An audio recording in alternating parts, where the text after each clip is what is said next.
امرجیت سدھا ابھی ایک بچہ تھا جب اس نے اپنے ایک کزن کو مار ڈالا۔ اس کے بعد اس نے مزید 2 بچوں کو قتل کیا اور تاریخ کے سب سے کم عمر سیریل کلر میں سے ایک کلر بن گیا۔ اس کی پریشان کن کہانی سنتے ہیں۔ 1998 میں بھارت کی ریاست بہار کے مسہری گاؤں میں پیدا ہونے والے لڑکے امرجیت سدھا کو دنیا کا سب سے کم عمر سیریل کلر کہا جاتا ہے۔ عوامی طور پر اس کے بارے میں زیادہ کچھ نہیں جانا جاتا، لیکن ہم کیا جانتے ہیں کہ اس نے 8 سال کی عمر تک 3 بچوں کو قتل کر دیا تھا۔ سدھا کے والد ایک مزدور تھے جو اپنا پیٹ بھرنے کے لیے جدوجہد کرتے تھے۔ خاندان کو غریب سمجھا جاتا تھا اور ان میں سے کوئی بھی مستقل طور پر اسکول نہیں جاتا تھا۔ 2006 میں سدھا کی خالہ ان سے ملنے آئی۔ اس کو نئی نوکری مل چکی تھی۔ وہ اپنے بچے ان کے گھر چھوڑ کے جانا چاہتی تھی تاکہ وہ نئی نوکری پہ جا سکے۔ وہ شہر کے لیے روانہ ہوئی، جبکہ سدھا کی ماں نے اپنے بچے اور ان کے بچوں کا دھیان رکھنا شروع کر دیا۔ سدھا کی ماں کو کھانا خریدنے کے لیے مقامی بازار جانا تھا، اس لیے اس نے اپنے بچے اور خالہ کے بچوں کو سدھا کے پاس چھوڑ کر بازار چلی گئی۔ سدھا نے اپنی کزن اور چھوٹے بہن بھائیوں کا دھیان رکھنا تھا۔ سدھا نے اپنی کزن کو تھپڑ مارنا شروع کر دیا جو رونے لگ گئی۔ کرائم رپورٹ نے رپورٹ کیا کہ اس سے یہ بات اتنی دل کو لگی، اس نے اپنا ہاتھ گلے میں ڈالے اور آخرکار بچے کو گلا دبا کر ہلاک کر دیا۔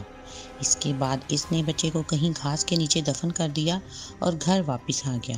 جب اس کی ماں نے بچے کے بارے میں پوچھا تو اس نے جرم کا اعتراف کر لیا۔ چونکا دینے والے انکشافات نے سدھا کے والد کو جسمانی طور پر سزا دینے پر مجبور کیا، تاہم انہوں نے پولیس کو شامل نہیں کیا اور خالہ کے لیے ایک فرضی کہانی بنا ڈالی۔ سدھا کا دوسرا شکار اس کی اپنی چھوٹی بہن تھی۔ جبکہ اس کے والدین سو رہے تھے، اس نے اپنے 8 ماہ کی بہن کا گلا گھونٹ دیا۔ اس کے چچا کے مطابق خاندان نے ان قتلوں کو خاندانی معاملات سمجھ کر خفیہ رکھا۔ سدھا کیسے پکڑا گیا؟ سدھا کے قتل کا سلسلہ اس کے تیسرے شکار کے ساتھ ختم ہوا۔ 2007 میں اس نے اپنے پڑوس میں کشبو نامی 6 ماہ کی بچی کی زندگی کا خاتمہ کیا۔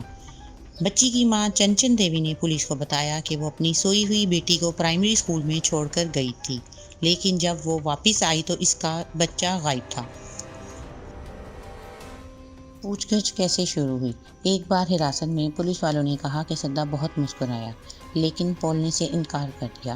اپنی پہلی پوچھ گچھ کے دوران نوجوان پولیس آفیسر سے معلومات دینے کے تبادلے میں بسکٹ مانگے۔ چند گھنٹوں بعد سدھا نے مبینہ طور پر اس کا گلا گھونٹنے اور اسے اینٹ سے مارنے کا اعتراف کیا۔ پولیس کو ابتدا میں یقین ہی نہیں آیا کہ اس جیسا چھوٹا سا لڑکا اس طرح کا گھناؤنا جرم کر سکتا ہے، لیکن انہوں نے اس پر یقین کیا جب وہ حکام کو اس جگہ لے گیا جہاں اس نے لاش کو ٹھکانے لگایا تھا۔ کشبو اسکول میں سو رہی تھی۔ میں اسے تھوڑا دور لے گیا اور اسے پتھر سے مار کر دفن کر دیا، اس نے مبینہ طور پر بغیر کسی پچھتاوے کے پولیس کو بتایا۔ بعد میں وہ عدالت میں پیش ہوا، جس نے اسے قریبی قصبے مونگیر میں ریمانڈ ہوم بھیج دیا۔ اسے عدالتی تحویل میں نہیں رکھا جا سکتا تھا کیونکہ بچے کو موت کی سزا نہیں دی جا سکتی اور نہ ہی جیل بھیجا جا سکتا ہے، لیکن ہندوستانی قانون کے مطابق اسے 18 سال کے ہونے تک بچوں کے گھر میں نظر بند رکھا جا سکتا ہے۔ کیا سدھا سیڈسٹ تھا؟ طبی ٹیسٹوں سے گزرنے کے بعد یہ خیال کیا گیا تھا کہ سدھا کو چیخنے چلانے کا مسئلہ ہے۔